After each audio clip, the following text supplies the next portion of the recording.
Boa noite. A nossa equipe ficou com o tema abuso sexual, pior forma de violência infanto-juvenil. Ela é composta por mim, Maria Ângela Barbosa dos Santos, Maria Daiane Frutuoso Taveira, Daiana de França Fonseca, Guilherme Tavares Monteiro e Daike Everton Souza.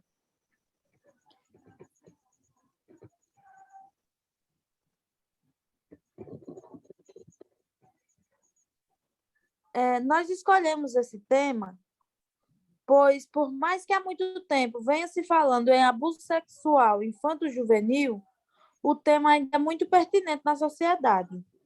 É um ato devastador e deixa graves consequências, irreparáveis, na realidade, na vida das crianças e adolescentes que passam por isso. E se agrava ainda mais quando ocorre dentro do próprio meio familiar. Mesmo com toda essa evolução no que tange a princípios e normas morais e legais que se propõem a defender os direitos das crianças e adolescentes, os casos de abuso e incesto ainda não deixaram de ocorrer.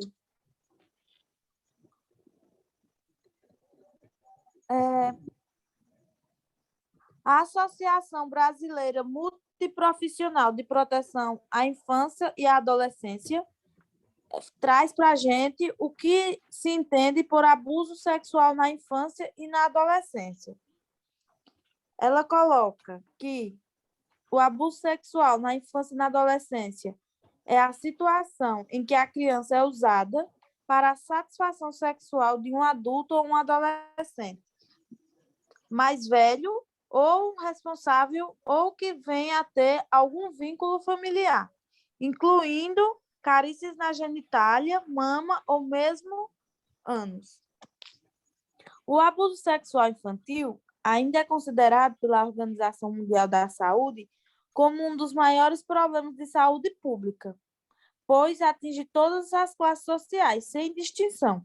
Aqui nós percebemos que essa violência sexual infanto-juvenil não é algo que está presente somente nas periferias, na classe mais baixa. Não, mas ela atinge todas as classes. Existem casos de pessoas da classe alta que cometem esse tipo de violência contra crianças e adolescentes.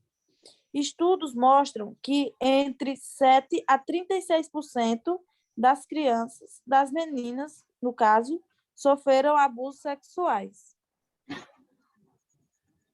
Diante disso, de acordo com a Lei nº 13.431 de 2017, que apresenta uma acréscimo à norma que já existem institutos novos, instrumentos para a atuação do poder público, na intenção de assegurar, sobretudo, uma melhoria no atendimento às crianças e adolescentes vítimas desses abusos.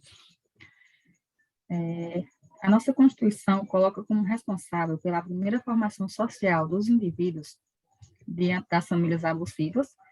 Essas lógicas se encontram alteradas, pois, lamentavelmente, o adulto, qual deveria ser responsável pelo cuidado das crianças ou dos adolescentes, é ele mesmo quem apresenta um comportamento incestuoso, que, no caso, esses agressores estão dentro da própria família. Pode ser um primo, um tio, às vezes até mesmo um irmão, ou pai ou padrasto. O agressor usa a relação de confiança que tem com a criança para se aproximar cada vez mais dela e praticar as ações que, inicialmente, a vítima considera como uma demonstração de carinho. Aí, seguindo essa perspectiva, a criança vai aceitar essa aproximação, que irá acontecer cada vez com mais frequência e de forma mais abusiva. Isso faz com que a criança ou adolescente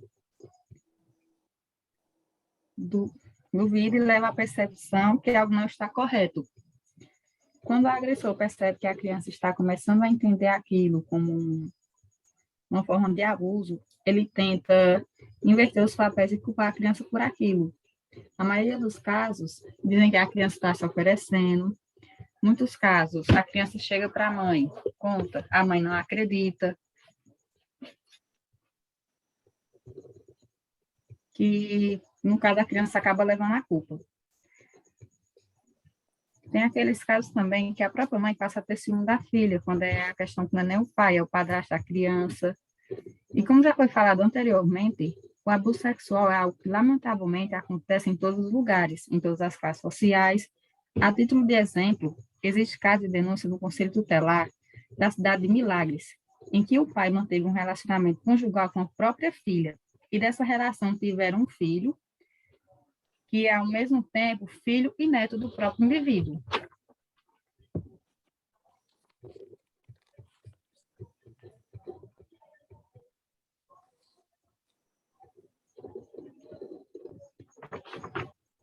Aí, no referencial teórico, a gente destacou as fontes que nós usamos como base para a nossa pesquisa, sites que a gente leu, julgados do, do, é,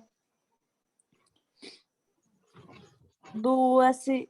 Cadê? Ai, meu Deus. Do STJ e também a própria lei, a própria Constituição. A gente colocou aí destacado no referencial teórico.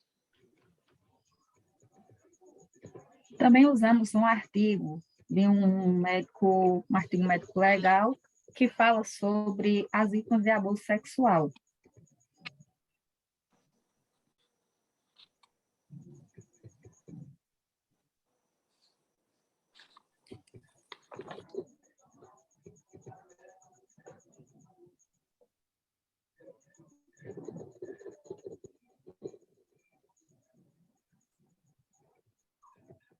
Agora, a descrição da proposta. Segundo dados do Quem vai? Anuário Brasileiro. Meu. Então, eu ia dizer para tu falar. Segundo dados do Anuário Brasileiro de Segurança Pública, em 2021, mais da metade, 67% dos casos, acontece dentro da própria casa da família, da vítima, e entre pessoas próximas à família. Em geral, são especificadas duas modalidades de abuso sexual, o intrafamiliar e o extrafamiliar. O intrafamiliar são cometidos por pais, parentes ou responsáveis legais. E o extrafamiliar é um tipo de abuso sexual que ocorre fora do âmbito familiar, mas também que a criança conheça a pessoa, por exemplo, vizinho, amigo da família, educadores, responsáveis. A vítima que foi violada sexualmente pode não apresentar qualquer sinal físico. No entanto, crianças e adolescentes avisam, de diversas maneiras, que estão vivenciando situações de maus trato e abuso sexual, quase sempre de forma não verbal. Por exemplo, mudança de comportamento. O primeiro sinal é uma possível mudança no padrão de comportamento da criança, como alteração de humor, agressividade, vergonha, medo ou pânico. Também pode ocorrer o comportamento infantil repetindo. É importante observar as características de relacionamento social da criança. Se o jovem voltar a ter comportamento infantil, os quais já abandonou anteriormente, é um indicativo de que algo esteja errado. A criança e o adolescente sempre avisa, mas na maioria das vezes não de forma verbal. Silêncio predominante.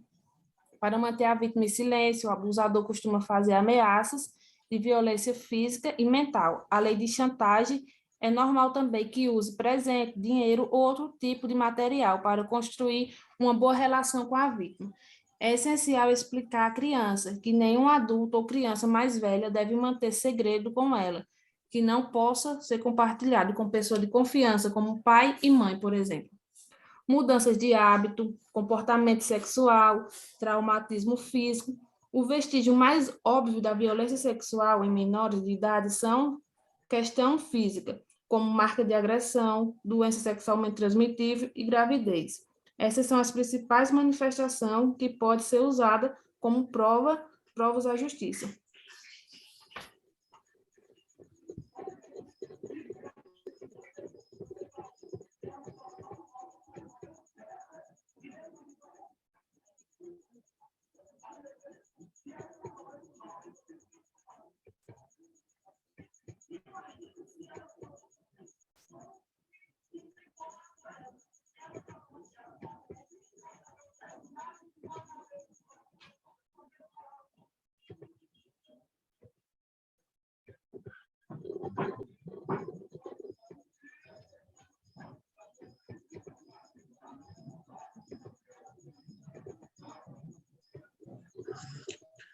A principal forma de divulgar, fiscalizar esse tipo de ato no meio social é um problema. Por ser um fato que acontece dentro da residência, fica difícil os poderes públicos constatar esse tipo de atitude, fica difícil de fiscalizar. O principal objetivo dessa dinâmica é mobilizar, sensibilizar e formar a sociedade para participar dessa defesa aos direitos da criança. Trabalhando em conjunto com os órgãos de segurança pública e os órgãos de fiscalização desse tipo de ilícito, e a violação sexual contra a criança. E hoje já foi implementado alguns projetos que já foram discutidos, como a conceito tutelar numa fiscalização mais concreta, principalmente nas regiões de periferia, onde o poder público é de difícil acesso, e a implementação da delegacia contra a exploração sexual. Foi um ótimo projeto que foi implementado em muitos estados e está tendo alguns resultados. Isso não vai consideravelmente diminuir, não vai consideravelmente erradicar esse tipo de conduta, mas tende a diminuir. É um objetivo imediato que a sociedade e o Estado têm a se fazer, e de forma a longo prazo, a gente tem que investir muito em projetos, ONGs, e implementar uma estrutura dentro da escola onde aplique, fiscalize, conscientize os pais para que tenha mais presença na rotina do filho, da filha, que possa desenvolver uma maior fiscalização, para ajudar tanto os órgãos de segurança pública como seus filhos não sofrem esse tipo de violação. Hoje, existe o Código Penal e o ECA, com dois grandes guardiões desses direitos. Não vem totalmente tendo uma grande eficácia, está diminuindo, mas não está tendo o resultado esperado. Já chegou propostas como aumento de lei, ou aumento de pena, ou criação de novas leis sobre esse tipo de ilicitude, com a intenção de reduzir ou melhorar, mas eu acredito que isso não seria a solução ideal. A solução ideal seria investir muito em educação, conscientizar toda a sociedade, criança, que facilita a fiscalização do poder público e que procuramos evitar esse tipo de problema.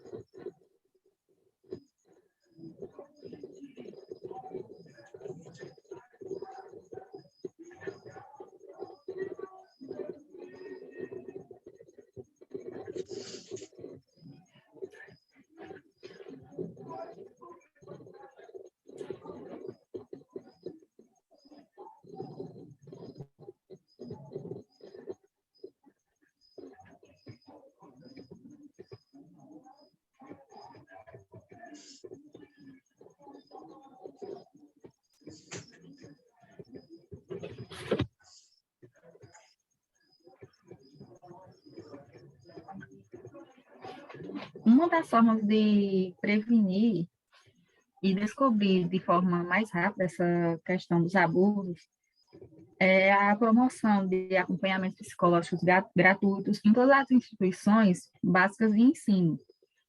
Porque teve aquele caso bem recente que saiu nos noticiários, daquela criança que descobriu que era abusada pelos familiares, sofria abuso pelos tios e primos, diante de uma palestra que estava tendo no colégio. E isso, a criança tinha mais de 10 anos. E o nosso sistema e a questão de educação sexual é muito falho, porque, pelos costumes mais antigos, o pessoal muitas vezes evita em falar disso. Só que é algo que está presente e precisa ser falado, precisa ser noticiado e conscientizado, porque a criança precisa conhecer o próprio corpo, saber o que estão fazendo com ela. Então, a orientação sexual é algo muito importante e deveria ser tratado desde cedo,